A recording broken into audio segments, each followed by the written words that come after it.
લોકોમાં રાષ્ટ્રપ્રેમની ભાવના જાગે તે હેતુથી કેન્દ્ર સરકાર દ્વારા સમગ્ર દેશમાં તિરંગા યાત્રાનું આયોજન કરવામાં આવી રહ્યું છે। ત્યારે સુરતના ઓલપાડ ખાતે પણ ભવ્ય તિરંગા યાત્રાનું આયોજન કરવામાં આવ્યું હતું। ઓલપાડ ખાતે 2 કિલોમીટર લાંબી તિરંગા યાત્રા યોજાઈ હતી। ત્યારે તિરંગા યાત્રાનું પ્રસ્થાન વન અને પર્યાવરણ મંત્રી મુકેશ પટેલે કર્યું હતું। ઓલપાડના મુખ્ય બજાર ખાતેથી તિરંગા યાત્રાનું પ્રસ્થાન થયું, જેમાં ઓલપાડ તાલુકાની શાળાના વિદ્યાર્થીઓ તેમજ નગરજનો ઉપસ્થિત રહ્યા હતા। ઓલપાડની મહાદેવ શસ્ત્રી વિદ્યાલય ખાતેથી રેલી કાઢી હતી અને ઓલપાડ તાલુકા પંચાયત ખાતે રેલીની પૂર્ણાહુતિ કરવામાં આવી હતી। 15મી ઓગસ્ટના પર્વ પૂર્વે યોજાયેલ તિરંગા રેલીમાં 4000થી વધુ લોકો ઉત્સાહભેર જોડાયા હતા। યાત્રામાં પોલીસના જવાનો પણ જોડાયા। વંદે માતરમના નારા સાથે નીકળેલ રેલીએ ઓલપાડમાં દેશભક્તિનો માહોલ ઊભો કર્યો હતો અને શહીદ જવાનોને યાદ કર્યા હતા। 15મી ઓગસ્ટની પૂર્વ સંધ્યા અને તારીખ 8 થી 14 સુધીમાં સમગ્ર દેશની અંદર તિરંગા યાત્રા જ્યારે નીકળી રહી છે। ગઈકાલે જ સુરતની અંદર ભવ્યથી ભવ્ય તિરંગા યાત્રા સુરતીવાસીઓએ નીકાળી હતી। એના પછી આજે ઓલપાડની અંદર લગભગ 5000થી વધુ સ્કૂલના વિદ્યાર્થીઓ સહિત તમામ લોકો આ યાત્રાની અંદર જોડાયા છે।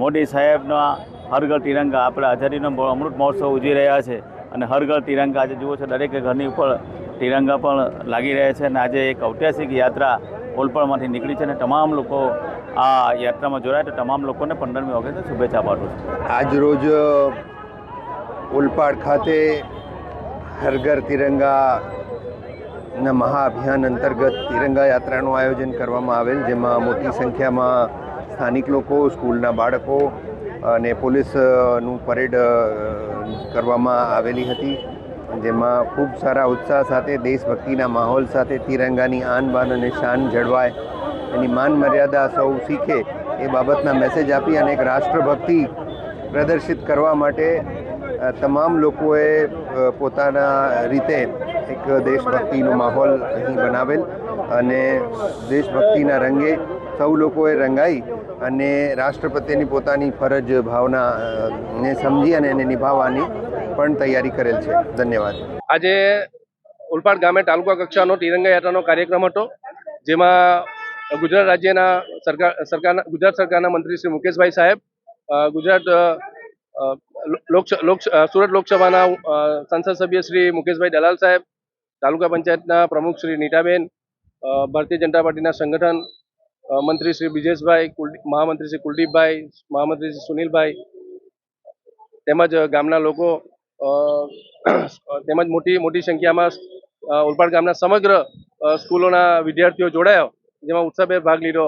સમગ્ર રાજ્યમાં હાલમાં તિરંગા યાત્રાનો કાર્યક્રમ જે ચાલી રહ્યો છે, તેના ભાગરૂપે ઓલપાડ તાલુકાના ઓલપાડ ગામમાં મહાદેવ શાસ્ત્રી વિદ્યાલયથી તિરંગા યાત્રા નીકળી હતી।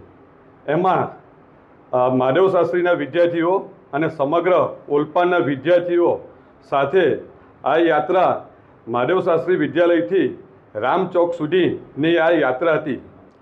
આ તિરંગા યાત્રામાં ગામના નાગરિકો, ગામના વેપારી ભાઈઓ અને ખૂબ જ ઉત્સાહથી તિરંગા યાત્રામાં જોડાયા હતા। અમને આનંદ થાય છે કે આ યાત્રામાં હજારોની સંખ્યામાં લોકો જોડાયા હતા અને રાજ્ય કક્ષાનો આ જે કાર્યક્રમ છે તે ખૂબ જ સારી રીતે અને ઉત્સાહથી આ કાર્યક્રમનું પૂર્ણ વિરામ રામ ચોકથી થયું। Jignesh Thakor, RN news, Olpad.